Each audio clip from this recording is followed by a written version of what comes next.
વડાપ્રધાન નરેન્દ્ર મોદીએ 28મી વાર દેશની જનતા સાથે મન કી બાત કરી। વડાપ્રધાન દ્વારા આ વખતે મન કી બાતમાં ખાસ કરીને યુવાનોને સંદર્ભવામાં આવ્યા। આ ઉપરાંત વિદ્યાર્થીઓને પણ પીએમ મોદીએ પરીક્ષાલક્ષી બાબતોમાં માહિતગાર કર્યા હતા। વડાપ્રધાન નરેન્દ્ર મોદી રવિવારે પંજાબના કોટકપુરામાંથી જનસભાને સંબોધિત કરશે। આ રેલી 5 જિલ્લાના 12 વિધાનસભા વિસ્તાર માટે હશે। તો આજે ભાજપના રાષ્ટ્રીય અધ્યક્ષ અમિત શાહ પણ લુધિયાણામાં જનસભાને સંબોધિત કરશે। તો બીજી તરફ કોંગ્રેસ ઉપાધ્યક્ષ રાહુલ ગાંધી 3 દિવસના પંજાબના પ્રવાસે હતા। ઉત્તર પ્રદેશમાં સમાજવાદી પાર્ટી અને કોંગ્રેસના ગઠબંધન પછી આજે કોંગ્રેસ ઉપાધ્યક્ષ રાહુલ ગાંધી અને અખિલેશ યાદવ પ્રથમ વખત એક સાથે જોવા મળશે। રાહુલ ગાંધી અને અખિલેશ સામૂહિક પત્રકાર પરિષદ બાદ રોડ શો કરશે।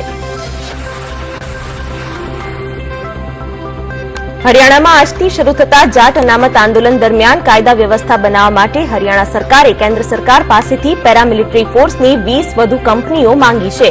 31 કંપનીઓ પહેલાથી જ હરિયાણા પહોંચીને મોરચો સંભાળ્યો છે।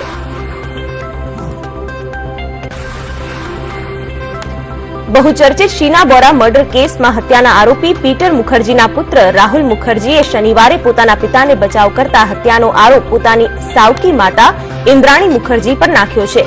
રાહુલે કહ્યું કે પીટરની હત્યામાં સંડોવણી નહોતી।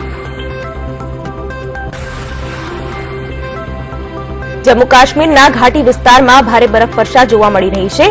રાજૌરીમાં પણ છેલ્લા 3 દિવસથી ભારે હિમપ્રપાત થઈ રહ્યો છે। બરફવર્ષાથી રસ્તાઓ પણ બંધ છે।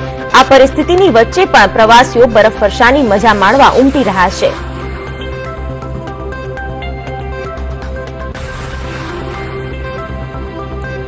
વડોદરાના અખંડ ફાર્મમાં હાઈફાઈ દારૂની મહેફિલ મામલે ચોંકાવનારી માહિતી મળી છે। તમામ જપ્ત કરાયેલી કારમાંથી એક કાર પૂર્વ ક્રિકેટરની હોવાનું બહાર આવ્યું છે। તપાસ કરતા પૂર્વ ક્રિકેટર કિરણ મોરીની કાર હોવાનું જણાતા તેમને નિવેદન માટે પોલીસ સ્ટેશનમાં બોલાવવામાં આવશે।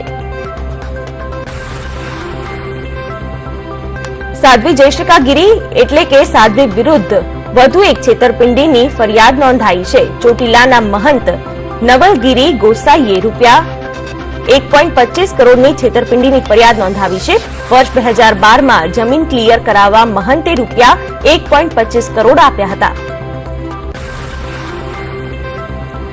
સાધ્વી વિરુદ્ધ છેતરપિંડીની ફરિયાદ બાદ વિવાદના પગલે મહામંડલેશ્વર પદેથી દૂર કરાયા છે। ભવનાથ મંદિરના સંચાલક પદેથી જયશ્રિકા ગિરીને સંચાલક પદેથી દૂર કરાતા તેમના તમામ ફોટોગ્રાફ્સ પણ હટાવી લેવામાં આવ્યા છે। આણંદ જિલ્લાના બોરસદના અપક્ષ નગરસેવક પ્રજ્ઞેશ પટેલ પર ફાયરિંગના કેસમાં વધુ એક ચોંકાવનારો ખુલાસો થયો છે। પ્રજ્ઞેશ પટેલની સોપારીમાં બોરસદ શહેર ભાજપ પ્રમુખ દુષ્યંત પટેલ, નગરપાલિકાના કાઉન્સિલર નીતેશ પટેલ સહિત 3 શખ્સની સંડોવણી હોવાનું સામે આવતા ત્રણેયની ધરપકડ કરવામાં આવી છે। હાલ મુખ્ય આરોપી ચંદ્રેશ પટેલ 5 દિવસના રિમાન્ડ પર છે। સરહદ પર માં ભૂમની રક્ષા કરતા કરતા શહીદ થયેલા પંચમહાલ જિલ્લાના આરવાડાના પરિવારના વીરપુત્રના નશ્વર દેહને એકાદ દિવસમાં માદરે વતન લવાશે। જમ્મુ કાશ્મીરમાં થયેલા હિમપ્રપાતમાં ભારતના વીર જવાન શહીદ થયા હતા।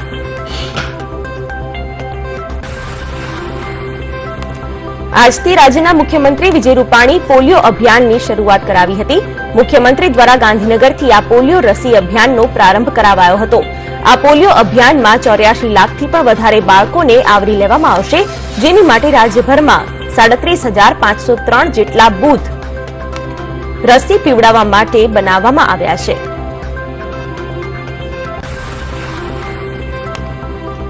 ભારત અને ઇંગ્લેન્ડ વચ્ચેની બીજી ટી20 આજે નાગપુર ખાતે યોજાશે। ભારતીય ટીમ માટે સિરીઝમાં ટકી રહેવા માટે જીતવું અગત્યનું છે। આ જ કારણે ભારતીય ટીમ માટે બીજી ટી20 કરો યા મરોની સ્થિતિ છે।